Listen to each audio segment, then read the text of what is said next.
ngerasa kayak wah ini pernikahan kok yang kita damba-dambakan, yang kita idamkan itu bisa mendatangkan kebahagiaan, kok nyatanya justru malah sebaliknya. Nah akhirnya kan kalau seperti ini loh, berarti jangan sampai gitu ya ini kejadian sama diri kita. Jangan sampai kita yang belum menikah nih ibaratnya gitu ya salah dalam memilih pasangan hanya karena kita nggak tahu diri kita itu butuhnya orang yang seperti apa. Kita nggak tahu kita itu mencari orang yang bagaimana. Kita jadinya nggak punya kriteria, akhirnya ngalor ngidul kalau bahasanya orang Jawa gitu ya. Kita kayak nggak punya arah. Kita mau mencari orang yang seperti apa, mencarinya kemana, ini orang sesuai kriteria kita atau enggak, kita kayak nggak punya pegangan. Nah, alhasil apa? Orang yang mendekat siapapun itu asalkan membuat kita ya nyaman atau membuat kita jatuh cinta aja, kita udah langsung mau. Padahal nggak kita pertimbangkan, ini sebenarnya baik buruknya seperti apa sih kalau aku menikah dengan orang ini. Wah, apa ya potensi-potensi yang akan bisa terjadi ketika aku menikah dengan orang ini. Lo harus dipertimbangkan semuanya gitu ya. Supaya kita nggak menyesal di kemudian hari, nggak menyesal di belasan tahun kemudian atau bahkan puluhan tahun ke depannya. Nah, nggak cuma berhenti di situ. Pernah juga nih ada pengalaman dari klien saya juga gitu ya, salah satunya ada yang dia itu akhirnya karena dia itu sejak awal entah mungkin dijodohkan atau terkadang itu kalau permasalahannya sebelumnya tuh lebih banyak kepada nggak punya kriteria gitu ya, nggak punya kriteria mau menikah dengan sosok yang seperti apa. Alhasil ya dia asal menikah aja yang seperti yang saya sampaikan gitu ya, ya pokoknya nikah aja lah yang deketnya sama siapa, aku nyamannya sama siapa, ya udah itu aja pertimbangannya, tapi nggak dipertimbangkan lebih jauh. Alhasil apa, ketika sudah menikah, oh banyak sekali konflik-konfliknya gitu ya, konflik dari hal yang paling sederhana, persoalan mungkin sebatas oh naruh handuk sembarangan gitu jadi konflik gitu ya. Nah, apalagi kalau ini udah ngomongin konflik-konflik yang besar.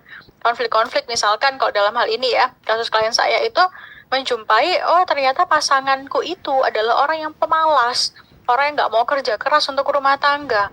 Alhasil kalau dalam konteksnya saat itu, suaminya itu nggak punya tanggung jawab untuk menafkahi keluarganya. Padahal ketika sebelum menikah itu kelihatannya gitu ya, dia kayak mengayomi gitu kan. Nah akhirnya kalau kita nggak aware dengan tanda-tanda pasangan kita tuh seperti apa, jatuhnya ya kita gampang aja nih jatuh cinta gitu aja. Nah efeknya apa ketika setelah menikah kita misalkan nih punya prinsip bahwasannya oh diri kita itu nggak bisa hidup sama orang pemalas. Aku tuh tipe orang yang misalkan orang yang mandiri, orang yang pekerja keras. Aku paling nggak bisa nih ngelihat orang yang itu pemalas. Nah ketika ngelihat suaminya itu tiap hari males-malesan gitu ya, kerjaannya cuman main game di rumah, gak ngapa-ngapain, bahkan dimintain tolong aja susahnya minta ampun. Nah akhirnya apa, capek hati sendiri ngadepin orang yang semacam ini. Bayangin kalau ini kejadiannya seumur hidup kita kayak gitu, wah ini kan malah jadi tekanan batin ya, menikah jadi malah jadi tekanan. Nah ada begitunya, ini kita belajar dari kisah nyata ini bukan dalam rangka saya menakut-nakuti supaya tidak menikah ya, enggak, tapi justru di sini kita belajar agar kita punya bekal supaya kita nggak salah dalam memilih pasangan. Kita pun juga senantiasa mempersiapkan kemungkinan-kemungkinan yang akan terjadi ke depannya, bahkan kita bisa mengantisipasi supaya nggak jadi potensi konflik ke depannya yang akhirnya bisa berujung pada ya porak-poranda rumah tangga. Nah itu gambarannya seperti itu. Makanya kalau kita belajar dari kisah nyata, jangan sampai nunggu kita kejadian dulu ya untuk mau belajar. Karena kan belajar kan nggak harus dari pengalaman diri kita sendiri. Tapi kan belajar kan juga bisa dari ya kejadian orang lain. Nah, itu kan bisa dari sana. Makanya dari situlah, kalau kita mau menekankan tentang pengenalan diri, di sini loh titik tekannya. Dimana saya menyampaikan materi ini, itu sebenarnya dalam rangka menyadarkan gitu ya ke teman-teman semua bahwasannya menikah itu bukan tentang sebatas orang yang kita inginkan, tapi menikah itu lebih kepada bagaimana kita mencari sosok yang kita butuhkan, bukan sebatas yang kita inginkan. Nah, kadangkala kita salah kaprah nih.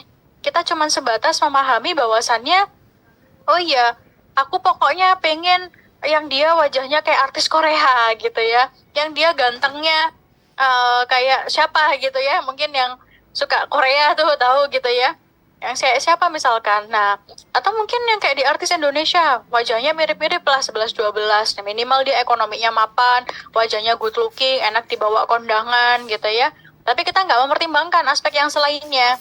Nah, alhasil ya itu bisa jadi kita cuman sebatas mempertimbangkan orang yang kita inginkan aja, tapi nggak melihat ke dalam diri kita, aku tuh orangnya seperti apa, butuhnya orang yang bagaimana.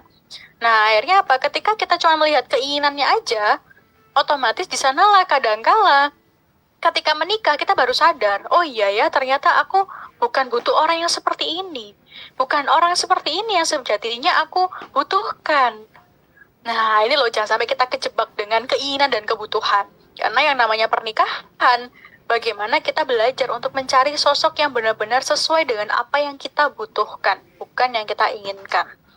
Nah, ini yang harus jadi pegangan ya buat teman-teman semuanya, agar kita nggak salah dalam melangkah, terutama yang mau menuju ke arah pernikahan. Nah, kemudian kalau kita udah tahu nih gitu ya, terkait dengan harus menjadi orang yang kita butuhkan. Nah, maka dari sinilah lantas apa saja sih yang kita itu apa saja yang itu persiapan yang perlu kita lakukan dalam diri kita sendiri. Ini kalau kita ngomongin tentang kedirian kita, berarti apa sih yang perlu kita persiapkan dalam diri kita gitu ya, untuk bisa ya mencapai pernikahan yang bisa mendatangkan kebahagiaan itu sendiri. Dan kalau saya rangkumkan gitu ya, salah satunya memang biasanya materi ini saya jelaskan di materi pranikah yang biasanya saya berikan gitu ya. Ada beberapa hal yang baiknya kita persiapkan dalam hal ini untuk bisa mencapai, sebentar. Nah, mulai dari yang pertama gitu ya, bagaimana kita memahami diri kita sendiri dulu. Tentang apa sih diriku itu seperti apa, orangnya itu bagaimana, kelebihan kekuranganku itu seperti apa. Nah, itu tentang diri kita, prinsipnya di sana. Nah, pun gak cuma berarti di situ, tapi setelah kita memahami diri, bagaimana kita juga berupaya menerima diri kita seutuhnya. Nah, kadang kan kita ada tuh yang kita tahu nih kita punya kekurangan, tapi kita nggak bisa berdamai dengan kekurangan kita. Nah, itu berarti kita belum bisa menerima diri kita seutuhnya. Makanya di sini dalam kita memahami diri, itu juga nggak cukup kita paham kita seperti apa, tapi kita juga harus menerima kekurangan kita seutuhnya dan menyadari secara penuh bahwasannya kita memang sejatinya adalah manusia biasa yang tidak sempurna. Nah, akhirnya dari situ, persiapan diri juga yang perlu dipersiapkan adalah bagaimana pengelolaan emosi kita. Karena ini pasti akan berdampak ya pada pernikahan jangka panjang. Termasuk juga bagaimana cara kita menyelesaikan luka masa lalu. Karena terkadang banyak nih yang itu luka masa lalunya belum selesai, tapi nggak disadari. Alhasil dibawa tuh dalam pernikahan. Entah luka pola asuh dari orang tua sebelumnya, atau mungkin luka dari hubungannya dia dengan mantannya sebelumnya. Lah ini kalau nggak selesai, ini pasti bakal kebawa nih dalam rumah tangga. Lah ini kan malah nggak baik. Bahkan ya bagaimana kita persiapannya adalah dengan bertanggung jawab terhadap kebahagiaan dalam diri kita sendiri. Nah, cuman karena memang materi malam ini itu kalau kita jelaskan semuanya nggak cukup waktunya gitu ya. Jadi kita di sini sebatas mendalami terkait dengan bagaimana sih kita memahami diri kita sendiri dulu, mengenali diri kita gitu ya, mengenali diri kita sendiri dulu agar setelah itu kita bisa tahu orang yang sebenarnya kita butuhkan itu orang yang seperti apa, sehingga kita bisa merumuskan kriteria-kriteria orang yang bisa jadi pasangan kita ke depannya itu orang yang bagaimana sih sosoknya. Nah itu ya gambarannya ke arah sana. Kayaknya kalau kita masuk ke pembahasan tentang mengenali diri kita sendiri gitu ya, maka ada 3 poin penting yang perlu kita sadari di sini gitu ya. Bahwasannya mengenali diri sendiri itu nggak cuma sebatas soal karakter diri aja, tapi juga yang paling penting tentang prinsip hidup. Nah, di sini saya tunjukkan ada 3 macam ya mengenali diri sendiri. Ada 3 besaran. Yang pertama ada prinsip hidup, yang kedua ada karakteristik diri, dan yang ketiga ada pengendalian emosi. Nah, kalau kita ngomongin yang namanya prinsip hidup, itu berarti ngomongin tentang aku itu prinsip hidupnya apa sih yang dimiliki. Maka dari situlah supaya nanti ketika kita menikah, prinsip hidup ini itu nggak berbenturan dengan pasangan kita. Bahkan kalau bisa ya sejalan gitu kan. Sehingga kan kalau kita prinsip hidupnya itu sejalan kan enak ya. Kita ya tinggal memegang prinsip yang sama. Nah, tapi kalau prinsip hidupnya sejak awal sudah bertentangan, nggak bisa digabungkan, wah ini pasti konfliknya besar. Nah, ada di situnya. Makanya 3 prinsip ini loh yang harus kita perhatikan sebelum kita itu menikah. Termasuk bagaimana kita mencoba kenali dalam diri kita sendiri. Oh, aku tuh prinsip hidupnya seperti apa ya? karakteristik dirinya bagaimana ya, pengendalian emosinya seperti apa ya. Nah, mungkin maksud dari masing-masing ini bagaimana sih seharusnya gitu kan. Nah, kita bahas satu persatu ya, tenang aja, kita bahas kok. Nah, jadi kalau kita yang pertama nih, membahas mengenali prinsip hidup. Jadi kalau kita ngomongin yang namanya prinsip hidup, itu berarti apa sih? Hal yang sejauh ini gitu ya, kita jadikan prinsip hidup itu berarti sesuatu hal yang kita junjung tinggi, yang dipegang teguh, yang senantiasa dijadikan pondasi atau pegangan dalam kita menilai atau berperilaku. Itu namanya prinsip hidup. Nah, gambarannya prinsip hidup ini itu akan berefeknya kemana? Efeknya adalah pada batasan mana sih hal yang masih bisa kita toleransi dan mana yang sudah tidak bisa kita toleransi. Nah, kalau kita ngomongin prinsip hidup ini mungkin contohnya aja gitu ya. Contohnya gini, aku itu punya prinsip dalam hal misalkan keimanan ya, yang tidak bisa diganggu gugat. Sehingga kalau dihubungkan dengan konteks pasangan gimana? Oh iya, aku punya prinsip bahwasannya kalau aku menikah, itu aku punya prinsip harus yang dengan seagama. Gak bisa tuh aku nikah dengan orang yang beda agama, karena pasti banyak bentorannya, banyak cekcoknya, banyak nggak samanya, banyak nggak sevisinya. Lah malah susah tuh aku nanti. Nah, makanya akhirnya apa? Disinilah kita harus menyatukan prinsip kita dulu nih dengan pasangan nantinya. Termasuk salah satunya adalah dengan kenali dulu prinsip kita itu apa. Yang selama ini kita pegang teguh itu apa. Hal-hal yang selama ini bisa kita toleransi dan yang tidak bisa kita toleransi itu apa. Contohnya mungkin ya, kalau ini kan contohnya masih simple. Ada juga nih, contohnya begini hal sederhananya. Oh, aku itu punya prinsip bahwasannya aku sebagai wanita itu harus menjadi wanita yang mandiri. Aku harus punya karir yang baik gitu ya, karena aku nggak bisa bergantung sepenuhnya pada suamiku nanti. Meskipun suamiku adalah orang yang setia, orang yang baik, begini begitu dan lain sebagainya, tapi aku punya prinsip bahwasannya aku sebagai wanita itu harus menjadi wanita yang berdaya, wanita yang mandiri. Nah, sehingga nanti pasti aku akan berfokus juga nih dalam hal mengembangkan karirku. Karena kedepannya aku nggak mungkin jadi ibu rumah tangga. Nah, kan ada ya orang yang berprinsip seperti itu. Akhirnya ngefek nih, kan dalam nanti dia cari pasangan. Kenapa? Pasti dia akan menentukan kriterianya. Oh, karena aku punya prinsip hidup bahwasannya aku adalah nanti harus menjadi wanita yang berdaya dan mandiri secara finansial misalkan. Nah, akhirnya aku harus jadi wanita karir. Otomatis aku perlu mencari orang yang itu mau menerima aku dalam kondisi aku sebagai wanita karir. Nah, kadangkala kalau ini nggak kita pertimbangkan, efeknya apa? Misalkan nih, kita itu punya prinsip menjadi wanita yang mandiri, nggak mau bergantung pada suami kita misalkan. Meskipun suami menafkahi, tapi kan terkadang namanya nafkah, apalagi namanya karir, kadang ya ada kalanya ya nggak sesuai dengan apa yang kita harapkan karena faktornya sangat kompleks. Entah mungkin kayak kemarin gitu ya ada COVID, akhirnya ada badai PHK, otomatis mungkin berdampak pada ekonomi.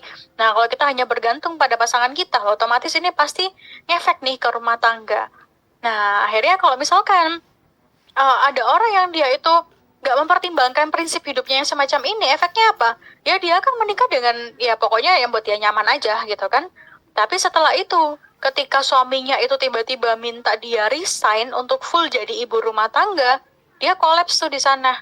Dia ngerasa, wah ini pertentangan batin gitu kan. Loh, aku punya prinsip sebagai wanita mandiri, tapi disuruh resign nih sama suamiku, misalkan. Nah, akhirnya kan ini bertentangan dengan prinsipnya dia. Nah, gimana nih kita menyikapi hal ini? Nah, oleh karenanya dari situlah, ini hal yang sebenarnya bisa kita antisipasi. Bukan malah jadi masalah ketika berumah tangga ya, tapi ini kan bisa kita pertimbangkan. Berarti nanti itu aku dalam mencari pasangan itu harus yang seperti apa sih? Butuhnya orang yang bagaimana sih, gitu kan? Ada di sananya yang bisa menerima aku tuh orang yang seperti apa. Oh, kalau aku prinsipnya adalah prinsip sebagai wanita yang berdaya, wanita yang mandiri, maka pasanganku nanti harus yang gimana sih? Idealnya seperti apa sih? Kita punya standar yang jelas. Nah, ada di sananya. Atau mungkin contoh lainnya. Misalkan nih, kita ngomongin tentang prinsip kerja keras. Nah, akhirnya kalau kita ngomongin prinsip kerja keras, kayak yang tadi sempat saya singgung ya, masalah klien saya itu, dia punya prinsip bahwasannya, aku tuh tipe orang yang pekerja keras. Aku tuh punya mental jadi wanita yang tangguh misalkan. Ya itu udah dibentuk sejak dulu sama orang tua aku. Karena aku survive hidupnya gitu ya sejak kecil. Nah alhasil dari situlah. Akhirnya kan ketika orang yang dia terbiasa kerja keras, pasti kan dia cenderungnya memegang prinsip kerja keras dalam hidupnya. Dia nggak bisa tuh leha-leha, santai-santai. Atau mungkin bolehlah santai-santai tapi ada waktunya. Bukan malah malas-malesan dan semacamnya. Dia terbiasa produktif dalam hidupnya. Nah, kalau ini nggak dipertimbangkan, dia memang gampang misalkan sembarangan dalam milih pasangan gitu ya. Efeknya apa? Ya udah, ketika dia mungkin dapat pasangan yang nyatanya jebret nih, ternyata orangnya sangat pemalas, nggak mau kerja keras, nafkah juga ya seala kadarnya gitu kan. Bahkan yang nggak mau usaha lebih ekstra lagi untuk menjemput rezeki misalkan, tiap hari harus ngeliat dia buat main game online yang itu rebahan di rumah gitu ya. Misalkan kerjanya part-time, tapi dia nggak menggunakan itu untuk hal produktif lainnya, tapi malah males-malesan, main game, tidur-tiduran, dan lain sebagainya.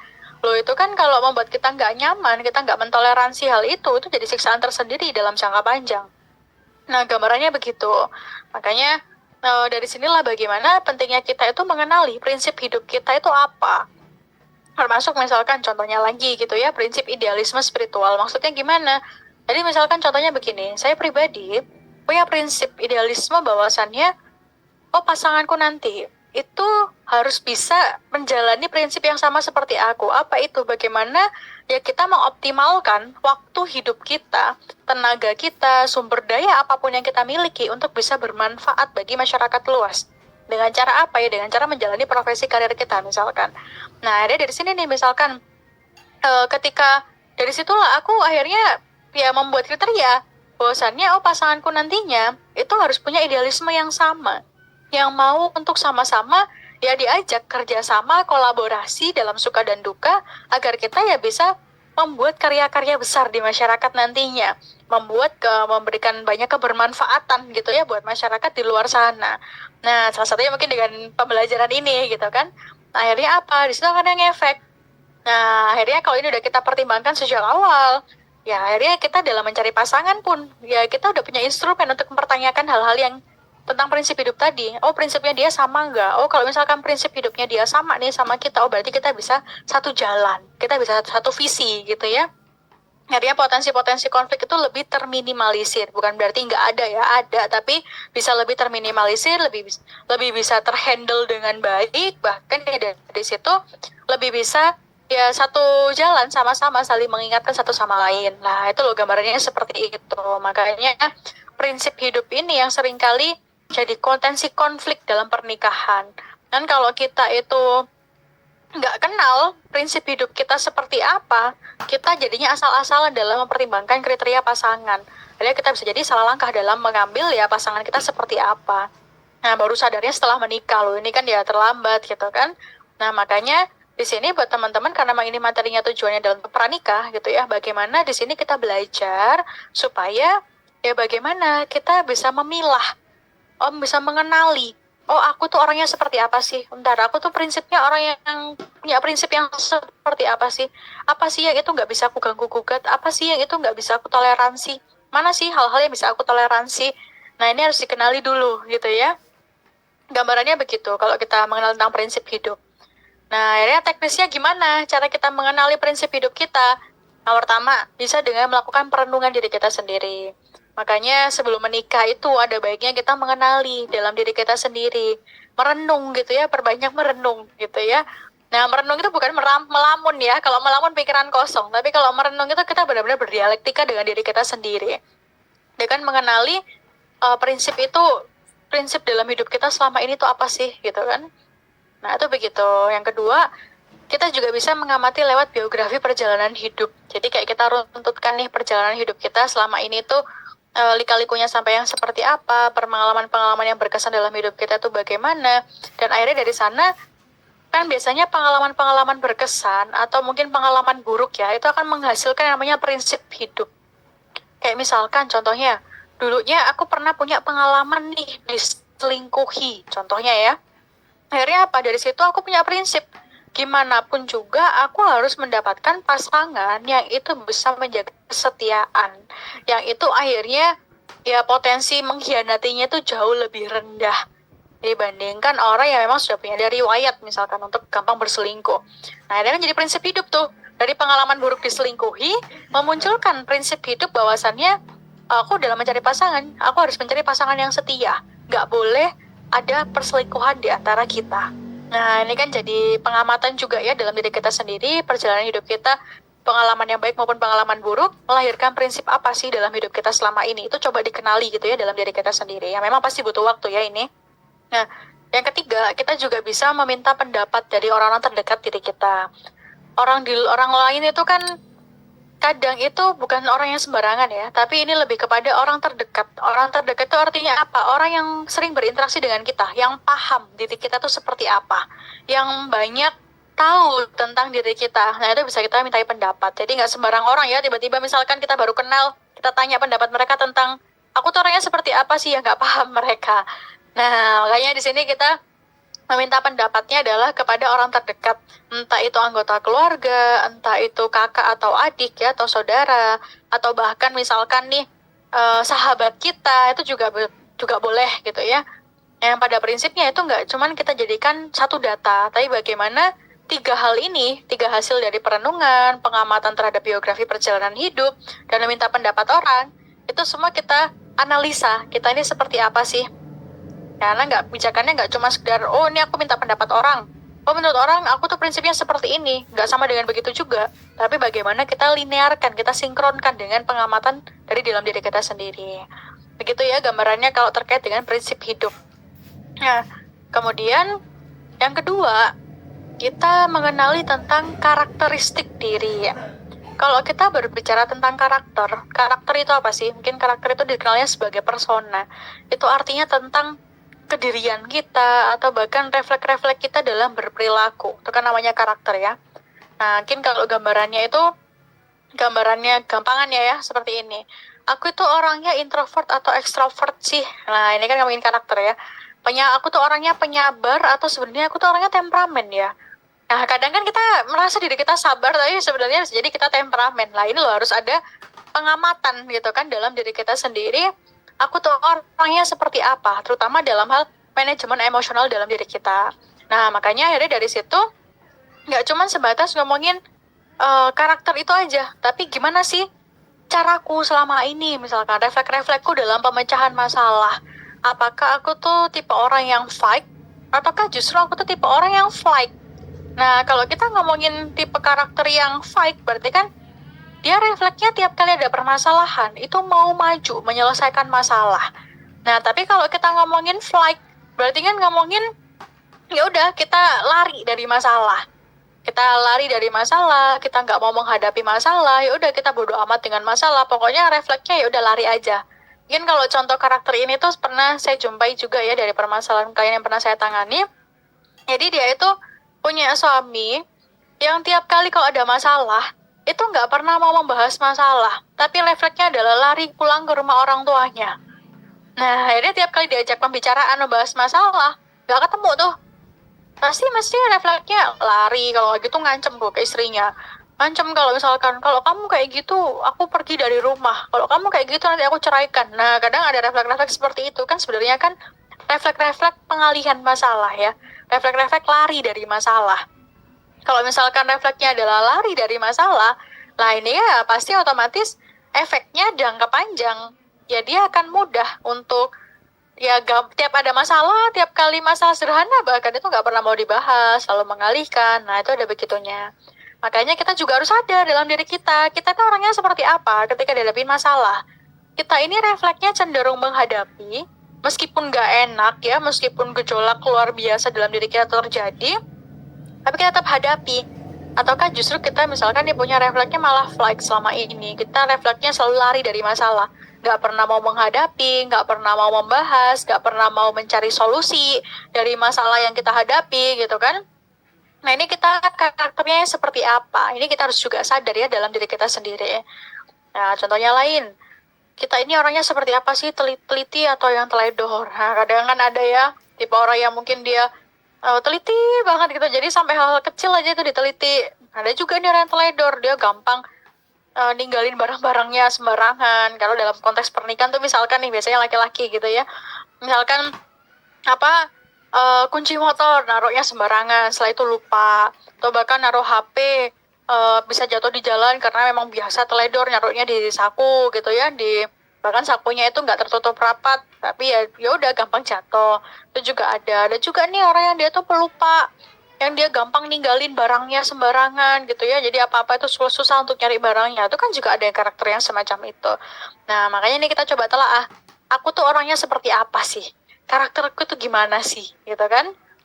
Nah mungkin juga ada nih contohnya lagi, aku tuh karakternya terbiasa mandiri atau manja ya. Oh karena mungkin aku terbiasa mandiri, aku kayaknya selama ini terbiasa mandiri sih, karena hidupku selalu survive, jadi anak pertama, yang itu akhirnya menghidupi keluarga. Nah ini kan berarti udah terbiasa mandiri tuh karakternya. Tapi juga ada nih, misalkan karakter anak yang manja, yang itu apa-apa serba terpenuhi dari orang tuanya. Akhirnya nggak terbiasa untuk survive ya, menghadapi permasalahan misalkan, atau menghadapi satu hal yang mungkin berefek pada kemandiriannya. Lah ini kan juga bisa jadi ada hal yang semacam itu. Dan juga karakteristik diri dalam hal, apalagi nih aku punya mentalnya tuh seperti apa sih, mentalku tuh mental lemah atau mental yang tahan banting, aku tuh orang yang bisa mudah survive gitu ya, ataukah justru malah ya sebaliknya, mental tempe gitu ya, yang itu ya dibahas sedikit tersinggung, atau mungkin terbiasa untuk gak menghadapi masalah, tapi lebih kepada tadi ya, efeknya lari dari masalah. Ini kan juga pasti efek ke mentalnya. Nah, ini kan kalau kita ngomongin karakter sebenarnya sangat luas ya. Kan banyak sekali kalau kita bahas di sini itu nggak akan cukup waktunya. Makanya ini sebagai contoh aja sebenarnya. Tapi ini lebih kepada gimana sih cara kita tuh mengenali karakteristik diri kita. Aku tuh orangnya seperti apa? Kenapa kok kita perlu mengenali diri kita dalam aspek karakter diri ini? Karena ini akan ngefek ke arah kriteria pasangan kita nantinya. Oh, kalau misalkan nih, contohnya, aku tuh adalah orang yang introvert. Aku itu nggak terbiasa, atau mungkin cara aku mengecharge energiku adalah dengan cara berdiam diri gitu ya, beda sama orang extrovert. Orang extrovert itu ketika bertemu banyak orang, malah jadi sumber energi. Introvert tuh dia ketika bertemu orang, itu jadi menyedot energinya. Nah ini aku tuh, ketika aku misalkan, aku orangnya introvert, berarti aku butuhnya orang yang seperti apa ya? Apakah aku butuh orang yang dia itu extrovert? Apakah aku tuh ya udah nggak masalah butuh orang yang introvert, tapi setidaknya dia bisa nyambung obrolannya sama aku, atau yang seperti apa? Nah akhirnya kan dari sini ngomongin tentang kebutuhan ya, kebutuhan diri kita. Aku itu butuhnya orang yang seperti apa? Aku tuh butuhnya itu orang yang bagaimana? Sehingga dari sana akan ada penyesuaian-penyesuaian. Ya kalau misalkan nih kita punya standar ini, terutama buat yang belum menikah. Oh, aku yang masih belum menikah, aku butuhnya orang yang seperti apa ya? Oh, kita harus cari dulu nih diri kita seperti apa. Oh, kalau misalkan aku adalah orang yang itu cenderung pendiam, aku itu nggak gampang buat sosialisasi atau interaksi sama orang lain. Nah, berarti aku butuhnya gimana? Oh, bisa jadi aku adalah orang yang tuh sebenarnya butuh orang yang proaktif dalam berbicara, yang dia tuh punya segudang topik untuk membicarakan apapun gitu kan. Karena aku kalau nggak distimulus, ya aku nggak akan ngomong. Karena aku terbiasa pendiam. Nah, ini loh yang namanya karakteristik diri dan kebutuhan diri gitu kan. Akhirnya kan kalau kita dalam hal mencari ya kita tahu karakter yang sesuai sama kita tuh yang seperti apa. Nah ini jadi pertimbangan. Oh termasuk misalkan, aku tuh orangnya temperamen banget. Nah karena aku tuh adalah orang yang temperamen, maka sebenarnya aku butuhnya orang yang seperti apa. Kalau temperamen ketemu sama orang temperamen, bubar itu rumah tangganya. Nah makanya akhirnya misalkan nih aku menyadari aku punya sisi temperamental. Berarti aku butuh orang yang seperti apa ya? Oh, aku butuhnya adalah orang yang dia itu bisa sabar, bisa mengayomi, bisa menenangkan ketika aku mungkin lagi temperamen gitu ya. Bukan malah orang yang keras kepala juga, bukan malah orang yang temperamen juga. Nah, ini loh hal yang saya maksud gitu ya, tentang mengenali diri sendiri, karakteristik diri yang berdampak pada kebutuhan pasangan kita seperti apa. Nah, yang ngefek juga ke pasangan kita nantinya. Nah, atau juga kalau misalkan dalam konteks orang yang sudah menikah, nah mungkin di sini juga ada ya yang sudah menikah. Berarti gimana? Kita harus kenal. Oh, aku tuh karakter diriku tuh orangnya seperti apa sih? Aku tuh orangnya gimana sih? Nah, nanti pasangan juga sama, melakukan pengenalan terhadap dirinya sendiri. Karakter dirinya pasangan tuh seperti apa? Nah, nanti disitulah perlu adanya penyesuaian-penyesuaian. Supaya bukan berarti, kamu nggak cocok sama karakterku, maka sama dengan milih cerai, yang nggak begitu ya, karena udah menikah posisinya. Nah, berarti kalau buat yang sudah menikah, bagaimana kita melakukan penyesuaian dengan pasangan kita, dengan pendalaman ke dalam diri masing-masing. Oh, aku karakternya seperti apa, pasangan karakternya seperti seperti apa, mana yang harus diperbaiki supaya bisa sesuai, supaya bisa sejalan, supaya nggak jadi bentrokan gitu ya di antara keduanya. Misal contohnya begini, oh aku tuh orangnya keras kepala, pasangan juga keras kepala. Nah ini kan kalau keras kepala ketemu keras kepala, batuk ketemu batuk gitu ya, ini malah ya efeknya ke rumah tangga pastinya. Makanya dari situ perlu ada perbaikan dari salah satu maupun keduanya. Nah, keduanya sama-sama berusaha nih untuk memperbaiki. Oh, ya udah ayo kita, karena aku sudah sadar nih aku ada orang yang keras kepala, ya udah ayo mulai diturunkan egonya. Bagaimana kita melatih untuk gak keras kepala lagi gitu ya. Dan pun pasangan juga melakukan hal yang sama. Jadi, kalau kita sebelum menikah, ini ngefek ke kriteria pasangan yang mau kita cari. Kalau kita sudah menikah, maka ini penting untuk kita melakukan penyesuaian-penyesuaian dengan pasangan kita. Dan menyadari kekurangan kita, karakteristik buruk dalam diri kita seperti apa, supaya nanti bisa diperbaiki sama-sama. Gitu ya, karena kan apa yang mau kita perbaiki kalau kita nggak kenal kekurangan kita apa. Makanya di sini dalam rangka, karakteristik diri ini bisa bernilai positif, bisa bernilai negatif. Nah, makanya kan saya contohkan ini kan bisa positif, bisa negatif ya. Tinggal ya kalau kita tahu, oh aku punya lebihnya di sisi apa, aku kurangnya di sisi apa. Karakter diriku yang positif di mana, karakter diriku yang negatif sebelah mana, kita udah tahu. Karena kita udah kenal sama diri kita seperti apa. Nah itu efeknya dalam rumah tangga itu demikian. Nah gitu ya gambarannya. Nah, tinggal teknisnya seperti apa? Sebenarnya teknisnya sama seperti yang tadi gitu ya. Bagaimana kita melakukan perenungan diri, kita mengamati biografi perjalanan hidup kita juga minta pendapat orang terdekat ya tentang diri kita. Supaya dari sana bisa linear tuh, kita sinkronkan gitu ya dari ketiga hal ini, dari hasil analisa kita sendiri, dari hasil pengamatan kita, dari hasil pendapat orang lain, kita sinkronkan. Kita ini orangnya seperti apa sih? Karakter kita gimana sih? Kelebihan kita apa? Kekurangan kita apa? Maka kekurangan yang perlu kita perbaiki itu di sisi mana kita udah tahu gitu ya. Nah itu gambarannya begitu kalau tentang karakteristik diri. Kemudian yang ketiga tentang pengendalian emosi diri. Nah kenapa sih kok kita itu perlu mendalami tentang pengendalian emosi kita, atau mungkin kalau bahasanya adalah EQ ya, emotional quotient atau kecerdasan emosional bahasanya yang mungkin jadi populer ya. Kecerdasan emosional itu kan ngomongin tentang bagaimana kemampuan diri kita dalam mengendalikan emosi. Nah, kan kadang ada nih misalkan, dia itu pengendalian emosinya tuh rendah. Ini pernah saya jumpai juga ya, orang yang dia tuh kalau marah, efeknya tuh bisa banting-banting barang, bisa mencaci maki orang, kayak orang kesetanan lah ibaratnya gitu kan. Ya berarti kan dia punya masalah nih, terkait dengan pengendalian dirinya, pengendalian emosi dirinya. Nah, berarti ini kalau nggak kita sadari, ini efeknya ke pasangan. Efeknya apa? Pasangan yang dirugikan, karena pasti banyak kena pelampiasan dari emosi kita nggak terkendali loh. Ini kan malah kasihan pasangan kita ya. Jatuhnya kita malah bisa zolim sama pasangan kita. Nah ini kan nggak baik. Ini nggak terlepas dari laki-laki atau perempuan ya. Keduanya sama-sama bisa punya potensi pengendalian emosi yang buruk. Oleh karenanya dari sinilah kita belajar untuk mengenali emosi kita itu seperti apa, gitu ya. Supaya dari sana kita bisa melakukan perbaikan-perbaikan kalau emang kita masih punya pengendalian emosi yang buruk.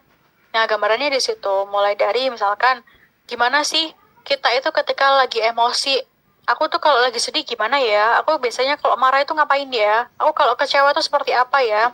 Misalkan contohnya, oh aku tuh kalau lagi marah sama orang, oh mungkin aku bisa mendiamkan orang itu sampai berminggu-minggu, nggak mau ngajak ngobrol. Nah, itu kan ada ya tipe orang yang mungkin terbiasa silent treatment nih kalau lagi marah. Ada juga orang yang dia tuh kalau marah bisa banting-banting barang, bisa ngelempar barang kemana aja suka hatinya, bahkan bisa ngelemparin itu ke orang yang akhirnya melukai orang lain. Nah, itu kan juga bisa.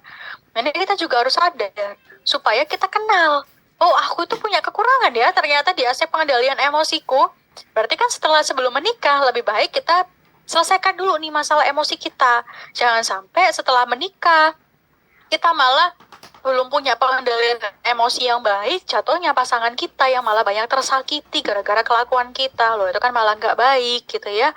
Nah, makanya terutama buat yang belum menikah nih, kita sadari dulu, kita pengendalian emosinya seperti apa. Atau mungkin buat yang sudah menikah, kita juga sadarin, kita itu pengendalian emosinya gimana sih? Supaya nanti dari sana kita bisa melakukan upaya perbaikan-perbaikan gitu ya, pengendalian diri terhadap emosi kita. Emosi kan banyak ya, bisa sedih, marah, kecewa tuh coba kita dalemin aja satu persatu. Kita tuh emosinya tuh seperti apa? Atau ketika kita lagi sedih, kita biasanya ngapain? Atau kalau ini, apa yang biasa kita lakukan ketika kita sedang sedih, gitu ya, ketika sedang emosi. Nah, maka cara yang biasanya ampuh untuk mengatasi emosi yang kita rasakan tuh bagaimana? Kapan biasanya kita merasakan emosi tersebut? Ini harus dianalisa, ini harus didalamin gitu ya. Jadi ini adalah instrumen untuk kita mengenali emosi dalam diri kita tuh seperti apa. Supaya misalkan gini, oh aku itu orangnya itu gampang marah kalau aku dibahas tentang masa laluku yang buruk misalkan. Nah jadi dari situ aku biasanya kalau misalkan udah disinggung tuh emosi apa masa laluku yang buruk itu tadi disinggung-singgung, dicaci maki atau mungkin dihina-hina tentang masa laluku, tentang aku yang dulu gitu kan, itu aku tersinggung, aku marah. Dan aku kalau marah itu bisa mendiamkan orang itu sampai berminggu-minggu misalnya. Nah, dan akhirnya aku untuk bisa menyelesaikan emosi marahku itu apa sih? Caraku gimana sih untuk menyelesaikan emosi marahku? Ya kan macam-macam ya tiap orang. Ada yang dia tuh kalau marah butuh waktu untuk sendiri dulu, misalkan untuk menenangkan diri. Ada juga yang dia cara menyelesaikan marahnya adalah dengan cara misalkan dia wudhu untuk akhirnya sholat. Ada juga yang akhirnya milih untuk tidur. Ada juga nih orang yang dia itu lebih ampuhnya adalah dengan cara pergi dulu nih dari orang yang membuat dia marah, terus dia dengerin lagu, misalkan untuk menenangkan diri atau instrumen tertentu, itu kan juga bisa. Nah ini kan tiap orang kan punya kecenderungannya masing-masing. Tiap orang kan punya polanya masing-masing. Nah ini kita harus sadari, kita tuh polanya seperti apa. Kalau sedih, kalau marah, kalau kecewa, sehingga kita tahu kalau kita sedang merasakan emosi itu, apa yang harus kita lakukan. Kalau memang nyatanya kita itu punya emosi yang pengendalian emosi yang buruk, nah kita udah tahu dulu apa yang harus kita lakukan, sisi mana yang perlu kita perbaiki, hal mana yang perlu kita rombak, pola mana yang perlu kita ganti gitu ya dengan pola yang lebih sehat gitu ya, dalam pengendalian emosi dalam diri kita. Gambarannya begitu. Nah makanya kalau ini sebatas instrumen ya, mungkin bisa dikembangkan lebih luas lagi. Yang pada prinsipnya ini tentang bagaimana kecerdasan emosional dalam diri kita. Bagaimana kemampuan kita dalam mengendalikan emosi diri kita sendiri. Kalau untuk teknisnya tetap sama ya seperti yang sebelumnya. Gambarannya begitu. Nah, pun di sini kalau kita berbicara pengenalan, pengenalan ini nggak cuma sebatas kita tahu. Tapi yang namanya mengenali itu tujuannya adalah untuk diperbaiki. Yang namanya kelebihan, bagaimana kita upgrade. Kalau yang namanya kekurangan, ya bagaimana kita perbaiki gitu ya di sini. Sehingga dari sini kita tahu sisi mana yang perlu kita perbaiki, sisi mana yang memang perlu kita upgrade, sisi mana yang memang perlu kita stop ya, karena itu udah merugikan orang lain, kita jadi tahu. Nah, gambarannya seperti itu ya. Kayaknya akhirnya di sini bermula dari kita harus tahu dulu gitu ya. Kalau kita memperbaiki, pasti kan kita harus tahu dulu nih sisi kekurangan kita di aspek mana. Makanya tadi di aspek pengenalan diri, kita harus tahu nih prinsip hidup kita itu seperti apa, karakteristik, pengendalian emosi kita bagaimana, mana plus minusnya dari masing-masing itu. Oh, kalau punya prinsip hidup yang positif, ya dipertahankan. Kalau punya prinsip hidup yang negatif dan gak realistis, ya diperbaiki prinsip hidupnya. Itu kan satu hal yang memang masih dalam kendali diri kita ya, karena kan kita yang membuat prinsip hidup itu, dan kita juga bisa merubah itu. Nah, makanya dari sinilah lebih kurangnya dari masing-masing itu kita sadari dulu, termasuk karakteristik. Oh, aku lebihnya karakterku di mana, kurangnya di mana, apa yang perlu kita perbaiki. Nah, lebih ke arah sana sampai ya ke arah pengendalian emosi. Aku lebihnya di mana dalam pengendalian emosi, kekurangannya di mana, berarti apa yang perlu diperbaiki gitu ya. Kayaknya tuh ngefek tuh. Kalau kita udah tahu diri kita seperti apa, kita sudah menyadari kekurangan diri kita, prinsip hidup mana yang harus diubah, karakter mana yang harus diperbaiki, manajemen emosi, sisi mana yang harus dilatih, itu kan jadi tahu ya, spesifik mana yang mau dibenahi. Nah, barulah dari sana, kita nggak cuma berdiam diri, tapi kita juga merencanakan perubahan. Sampai kita punya targetan yang jelas. Oh, aku punya kekurangan di aspek pengendalian emosiku yang masih buruk, maka harus punya rencana. Target perubahanku berarti ini aku target dalam waktu berapa lama ya yang realistis, misalkan selama 6 bulan ke depan. Oke, 6 bulan ini berarti targetnya tiap bulan tuh gimana ya, caraku gimana ya, sampai seperti apa ya untuk bisa memperbaiki hal itu, apa aja yang perlu aku perbaiki, kita juga evaluasi tuh secara berkala. Oh, minggu ini progresku gimana ya? Minggu kedua progresku seperti apa? Bulan berikutnya progresku seperti apa? Mana yang belum mencapai target, mana yang sudah mencapai target. Semuanya dibuat bertahap sesuai rencana. Karena gimana pun juga yang namanya perubahan, itu kalau cuma sebatas di angan-angan, nggak ada yang berubah. Kita cuma ngerasa aku udah berusaha kok, tapi nggak ada faktualnya. Padahal kalau kita memperbaiki sesuatu, setelah kita mengenali diri kita, ya itu harus ada faktualnya. Apa buktinya kalau kita berubah? Indikatornya kita berubah apa? Rencana kita berubah seperti apa? Karena yang namanya perubahan itu butuh direncanakan. Supaya tidak sebatas menjadi wacana. Karena wacana perubahan dengan perubahan yang faktual itu dua hal yang berbeda. Nah, gambarannya begitu ya. Dari materi singkat hari ini, oleh karenanya dari hikmah pembelajaran kali ini, kita ngomongin bahwasannya menikah itu bukan dengan sosok yang sempurna, tapi bagaimana kita menikahlah dengan sosok yang kita butuhkan dan mau saling bertumbuh bersama-sama menjadi lebih baik lagi untuk seumur hidup. Kayaknya yang saya tekankan sejak awal, kita di sini bukan dalam rangka mencari sosok yang sempurna, bukan sebatas ngomongin tentang apa yang kita inginkan, tapi juga disesuaikan dengan apa yang kita butuhkan. Dan kalau andaikan misalkan selama perjalanan kita menjumpai banyak kekurangan, ya maka setidaknya mau untuk saling bertumbuh, saling berbenah satu sama lain, memperbaiki kekurangan masing-masing dengan cara kita mengenali diri kita terlebih dahulu gitu kan. Kalau kita sudah kenal kelebihan kekurangan kita seperti apa, ya oke, berarti waktunya kita memperbaiki bersama-sama dengan pasangan, terutama untuk memperbaiki kekurangan-kekurangan dalam diri kita selama ini. Karena kan ya bertumbuh bersama itu pasti butuh proses gitu ya. Kayaknya tinggal bagaimana kita mencari kriteria yang sesuai dengan apa yang kita butuhkan. Mungkin begitu materi singkat ya. Private mini class mungkin ya. Private mini class pada malam ini gitu ya. Terima kasih juga nih buat semua yang sudah menyimak gitu ya sampai materi pembahasan terakhir. Mungkin saya serahkan kembali gitu ya ke moderator.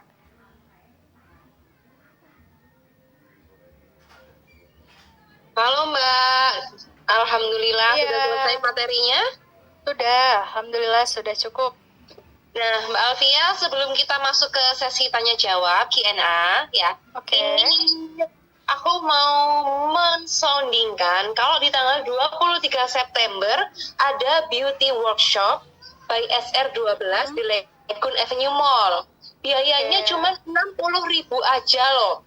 Ayo, siapa yang mau ikut beauty class cuma 60.000 aja? Nanti dapat goodie bag, ada Untuk bisa mengupgrade fisik juga nih salah satunya ya. Iya, bener banget. Jadi buat teman-teman yang mau join ya, boleh nih chat ke obrolan atau chat ke grup, nanti kita follow up lebih lanjut. Di tanggal 23 September jam 10 di Legun Avenue Mall, Surabaya. Nah, selanjutnya teman-teman ada yang mau bertanya atau ada teman-teman yang mau sharing tentang pengalamannya atau gimana? Sahabat siaga, sobat siaga, gimana nih? Aman? Sudah paham semua nih Mbak kayaknya Mbak? Udah berpengalaman kayaknya.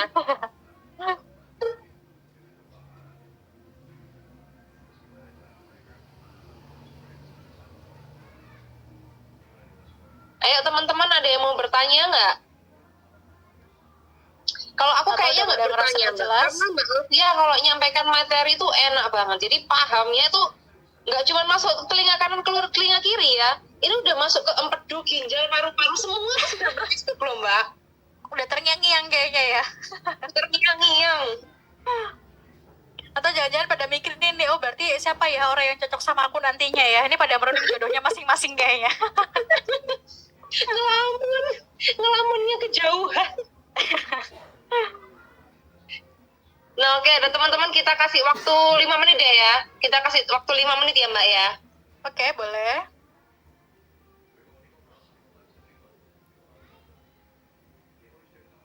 Monggo teman-teman, nggak usah malu-malu kucing ya. Atau mungkin barangkali kalau yang udah ada jodohnya mau tanya-tanya, aduh, atau nanti ini cocok gak ya ke depannya, atau mau sharing, boleh nih. Iya Atau boleh yang banget. lagi galau jodohnya, aduh nanti aku butuhnya orang yang kayak gimana ya, boleh juga ya kalau mau sharing atau mau tanya. Atau udah ada yang udah nikah tapi pengen memulai dari nol lagi, ya kan? Ada yang perlu Iya. diperbaiki. Boleh banget nanya sama Mbak Itu boleh Alfia. banget tuh ya. Biasanya kan bingung ya Mbak, tempat curhatnya kemana gitu kan. Betul. Ini ada Mbak Alfia. Bukan sulap, bukan sihir. Segala solusinya tuh ada gitu kan ya Mbak? Iya, betul. Asalkan semuanya mau dicari gitu ya.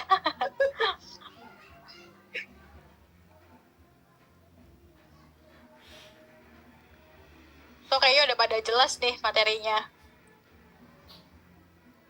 Tinggal prakteknya mungkin ya. Oke, Mbak Alfia Oke, sambil ada yang menunggu tanya ada yang nih. bertanya. Oh, ini ada yang nanya Mbak. Oke, bentar apa nih? Nah, oke, Mbak Alfia, sambil menunggu ada yang bertanya, Mbak Alfia sambil perkenalkan nih. Mbak Alfia ini latar belakangnya gimana, apa yang sedang digeluti. Sambil menjawab, nanti setelah itu Mbak bisa langsung menjawab pertanyaannya nih.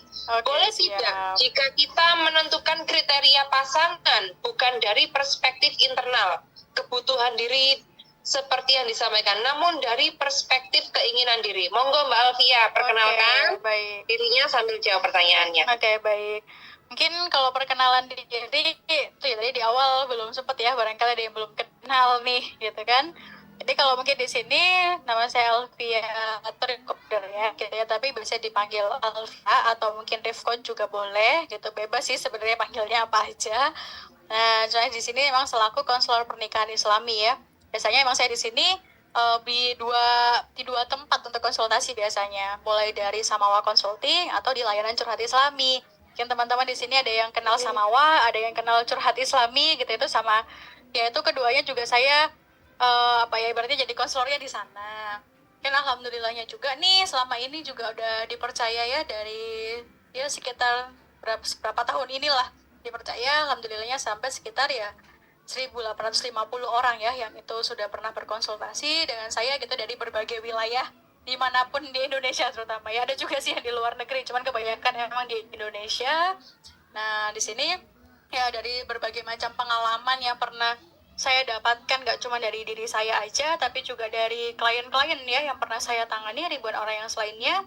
Ini loh dari itulah punya semangat gitu ya untuk menyampaikan ke teman-teman tentang gimana sih sesuatu hal itu, pernikahan tuh perlu dipersiapkan, gimana kita belajar mencari ilmu supaya pernikahan kita nggak sampai kejadian hal-hal buruk seperti klien-klien yang pernah saya tangani. Karena kalau memang kita bisa diantisipasi, kenapa kalau kita malah mempersulit diri kita sendiri gitu ya, akhirnya memaksakan diri setelah menikah baru kejadian, kan jangan sampai begitu. Makanya di sini diharapkan supaya kejadian-kejadian yang pernah klien saya alami gitu itu nggak sampai kejadian di teman-teman juga. Makanya di sini kita sharing gitu ya untuk belajar bagaimana kita mempersiapkan bekal gitu ya dalam diri kita agar kita bisa ya mencari sosok kriteria yang sesuai dengan diri kita. Gambarannya begitu. Mungkin saya lanjutkan ya untuk menjawab pertanyaan. Boleh tidak jika kita menentukan kriteria pasangan bukan dari perspektif internal kebutuhan diri, namun dari perspektif keinginan diri? Sebenarnya gini, kalau kita ngomongin yang namanya kebutuhan dan keinginan itu kan dua hal yang berbeda.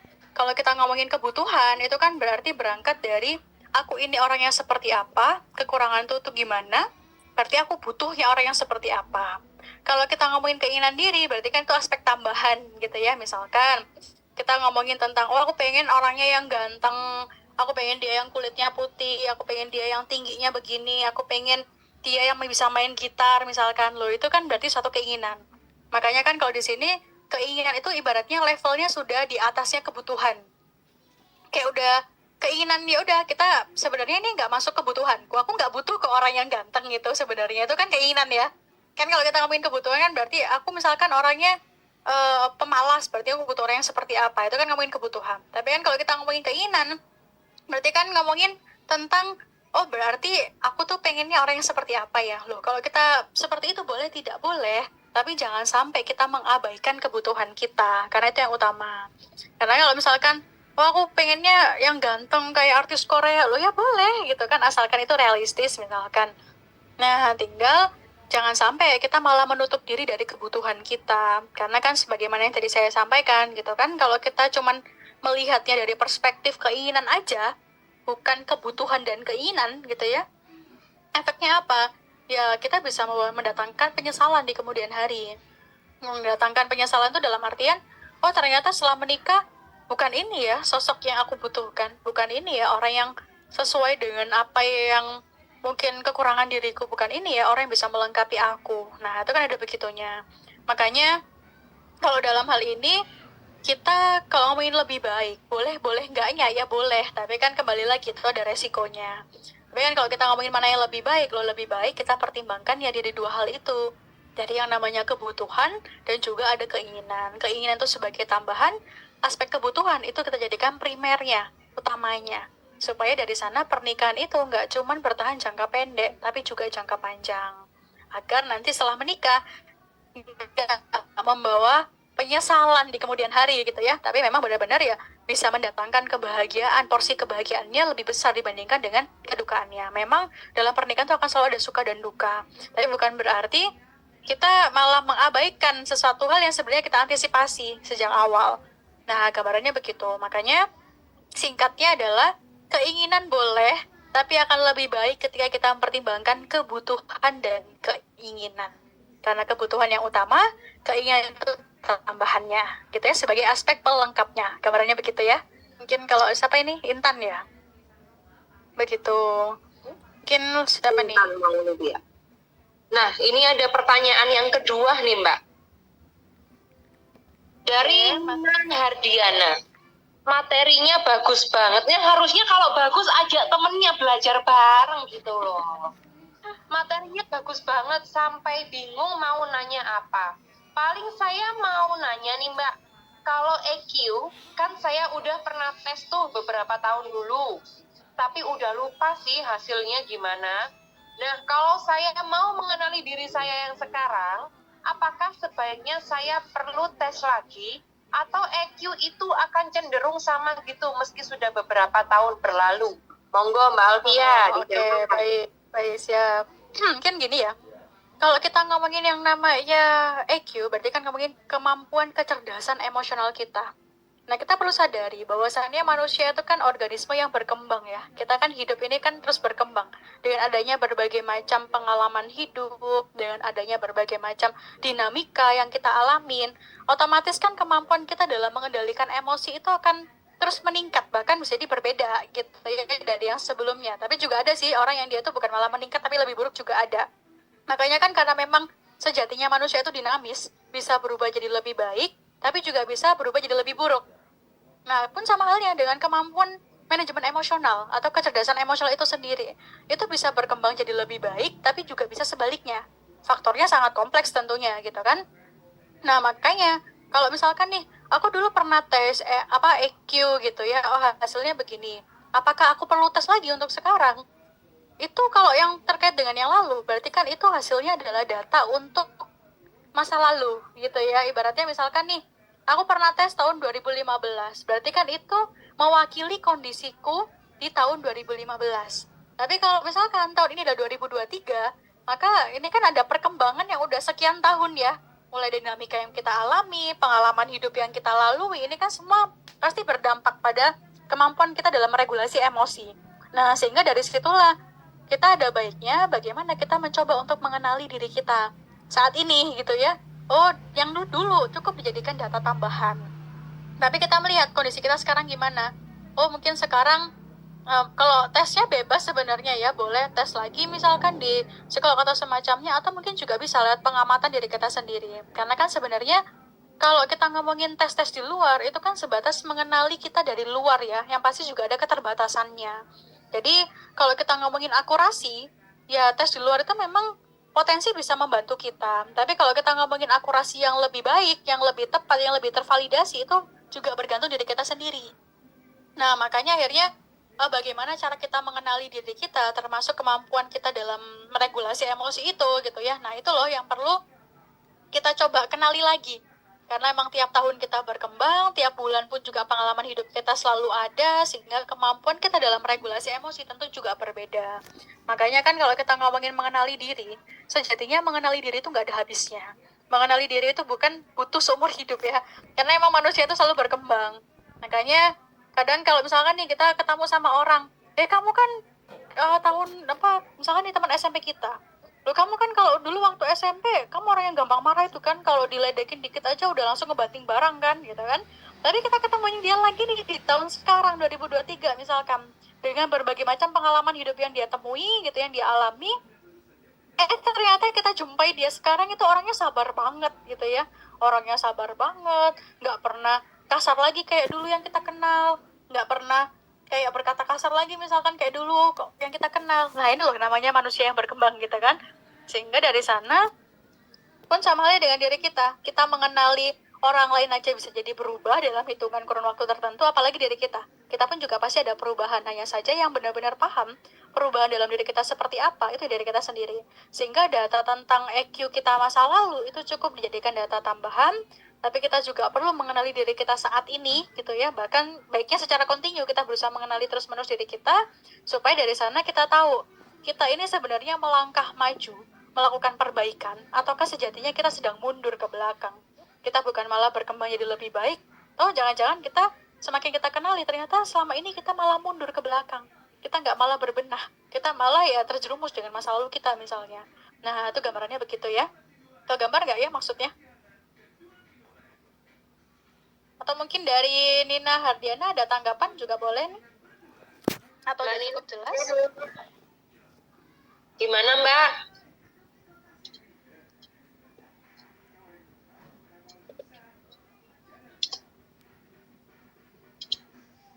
Oke, sudah jelas ya. Siap. Untuk ini ada pertanyaan ketiga, video materinya boleh di-share nggak Kak? Kalau Kakak butuh untuk dokumentasinya, bisa hubungin admin yang di WA ya, nanti di-share. Rekamannya di-share, jadi Mbak bisa sharekan ke teman-teman yang membutuhkan ya. Dari Mbak Nina Hardiana nih, sudah cukup jelas Mbak, terima kasih. Kembali kasih dengan senang hati. Baik, sama-sama. Nah, gimana? Ada lagi teman-teman yang mau bertanya atau mau berdiskusi sama Mbak Al?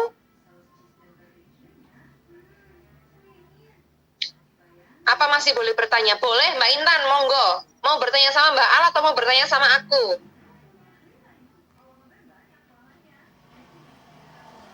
Mau tanya sama Mbak Nindya kayaknya nih. Iya, aduh. Kalau tanya aku kayaknya jangankan kehidupan, matematika aja gak bisa jawab kok. Ayo Mbak Intan, ada yang bisa dibantu? Kita selesai 15 menit lagi, 13 menit lagi ya. Selesainya ya. Salah satu instrumen yang dijelaskan tadi, kalau kita agak kesusahan mengenali diri, bisa bertanya ke orang terdekat. Oke, terus pertanyaannya mana ini? Kalau merasa cukup tanpa validasi orang terdekat, apa boleh? Itu Mbak Al pertanyaannya. Oke, baik. Kalau kita ngomongin apa ya, tadi kan instrumennya kan udah dijelasin. Kalau kita kesusahan mengenali diri, kan emang ya teknis kita untuk mengenali diri itu kan ada banyak ya. Ada 3 macam yang tadi saya sampaikan. Mulai dari gimana kita perenungan diri sendiri, gimana kita akhirnya mengamati biografi perjalanan hidup kita, dan yang ketiga kita menanyakan orang terdekat kita gitu kan. Nah, apakah kalau misalkan kita ngerasa udah cukup dengan kita perenungan diri sendiri, melihat ke dalam biografi diri kita, nggak perlu validasi orang lain, apakah boleh? Boleh. Karena kan emang terkadang orang terdekat kita ini kan sebagai data sekunder. Jadi kan kalau dalam kita mengenali itu kan ada data primer, ada data sekunder gitu ya. Jadi kalau kita ngomongin data primer, ini kan murni dari dalam diri kita yang benar-benar kenal ya sama diri kita seperti apa, tentunya dengan proses mengenali tadi. Sedangkan kalau kita ngomongin yang namanya pendapat orang lain, ini kan ngomongin data sekunder. Data sekunder itu berarti bukan acuan utama, melainkan data tambahan. Gitu ya, data tambahan untuk kita bisa menilai atau mengambil kesimpulan kita itu sebenarnya seperti apa. Nah, makanya akhirnya dari sini kalau memang kita merasa kita sudah cukup gitu ya dengan mungkin upaya kita mengenali diri kita lebih banyak proses untuk merenungi ke dalam diri kita sendiri, dan bahkan kita juga udah lebih banyak untuk mengamati perjalanan hidup kita seperti apa, dan akhirnya kita bisa mengambil kesimpulan tuh tentang diri kita bagaimana gitu kan, tanpa perlu validasi orang lain, boleh banget kok gitu kan. Jadi nggak harus ya kita dapat data sekunder dari orang lain. Kalau memang misalkan nih, kan kadang ada juga nih orang yang dia itu nggak mudah untuk share ke orang lain, Ya dia juga misalkan nggak mudah, karena udah nggak mudah percaya tadi ya sama orang, efeknya ya nggak ada orang yang benar-benar dekat sama dia. Akhirnya yang benar-benar tahu dirinya sendiri ya di orang itu sendiri gitu kan, ya nggak masalah. Nah itu juga cukup cukup sebenarnya. Cuman kan terkadang juga ada tipe orang yang dia udah nggak mudah untuk mengenali dirinya sendiri, akhirnya butuh nih buat tanya ke orang lain. Ketika tanya ke orang lain, oh ternyata linear ya, dengan mungkin selama ini malah membantu dia untuk mengenali dirinya sendiri juga. Loh itu nggak apa-apa. Jadi kan ini sebenarnya bergantung ya dari diri kita tuh seperti apa. Apakah kita itu tuh tipe yang butuh untuk tambahan ya data sekunder tadi, ataukah kita yang cukup dengan dua hal tadi, mulai dari perenungan maupun ya mengenali biografi perjalanan hidup kita.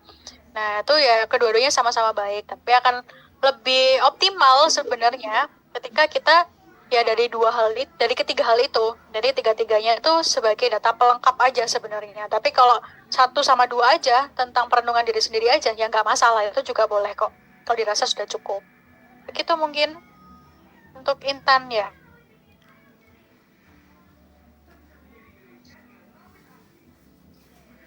Ada lagi mungkin, atau mungkin ada tanggapan dari Intan?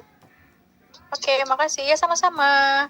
Semoga bermanfaat ya Intan, dan semoga mendapatkan jodoh terbaik ya, yang sesuai kebutuhan dan pelengkap keinginannya ya.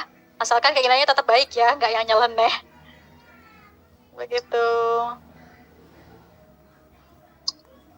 Ada lagi mungkin dari teman-teman yang lain? Atau mau sharing nih?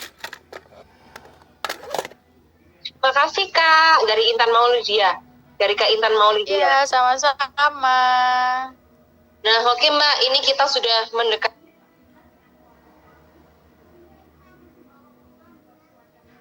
Kita udah mendekati time out. Makasih banyak Mbak Al sudah membantu kita semuanya dari kegalauan-kegalauan yang tiada tara ini. Kalau gitu kesimpulan. Oke, siap, sama-sama. Kesimpulannya mungkin singkat gitu ya. Menikahlah dengan orang yang kita butuhkan, bukan cuma sebatas tentang yang kita inginkan. Yang kita inginkan itu boleh sebagai aspek pelengkap, tapi bukan yang utama. Yang utama adalah kembali lagi pada bagaimana kebutuhan kita, kriteria yang sesuai dengan apa yang kita butuhkan, sehingga dari sanalah kebahagiaan pernikahan dunia akhirat itu bisa kita capai. Mungkin begitu ya, singkat dari saya, yang semoga bisa membekas ya buat semuanya. Jadi terutama di sini kalau buat yang belum dapat jodoh, nggak usah terburu-buru gitu ya. Kita menikah, insya Allah dapat jodoh yang tepat dengan orang yang tepat dan di waktu yang tepat gitu ya. Dan nggak usah kayak kita tergesa-gesa juga gitu, daripada kita menikah cepet-cepet tapi ternyata malah dapat orang yang nggak tepat, malah buat kita tertekan, rugi lahir batin ya, malah buat apa ya, bikin capek gitu kan. Nah, ada begitunya. Makanya dari sini buat yang belum dapat jodoh, semoga dapat jodoh yang sesuai dengan apa yang dibutuhkan gitu ya. Syukur-syukur kalau dapat yang dibutuhkan plus diinginkan gitu ya. Nah, jadi makin double-double tuh ya dapatnya.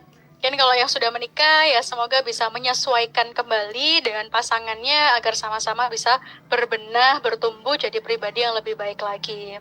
Karena menikah nggak cuma sebatas untuk mencari yang cocok, tapi juga senantiasa saling mencocokkan diri untuk seumur hidup. Siap Mbak. Begitu mungkin. Habis ini mahasiswa kalau masih galau tinggal nampol aja Mbak. Disadarkan sama kenyataan ya. Yang jomblo semangat cari jodohnya. Siap Mbak Alvia, terima kasih banyak atas waktunya.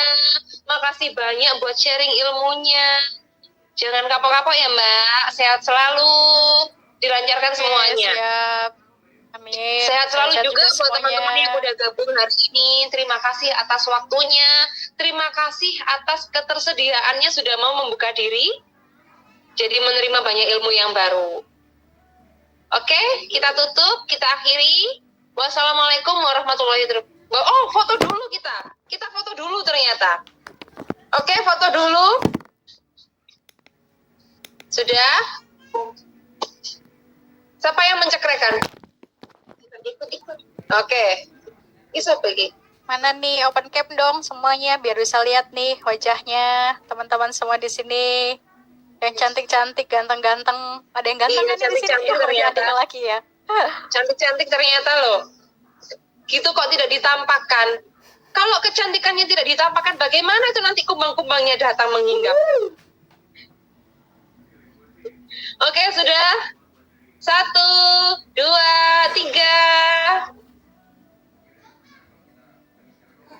Lagi ganti gaya, gaya bebas, tangannya di bawah, kakinya di atas, gaya bebas. 1, 2, 3. Makasih banyak. Jangan lupa follow IG Kayla Wedding ya, supaya sering dapat insight dari Siaga Academy. Makasih semuanya. Wassalamualaikum warahmatullahi wabarakatuh. Makasih banyak Mbak Alfia. Iya, sama-sama.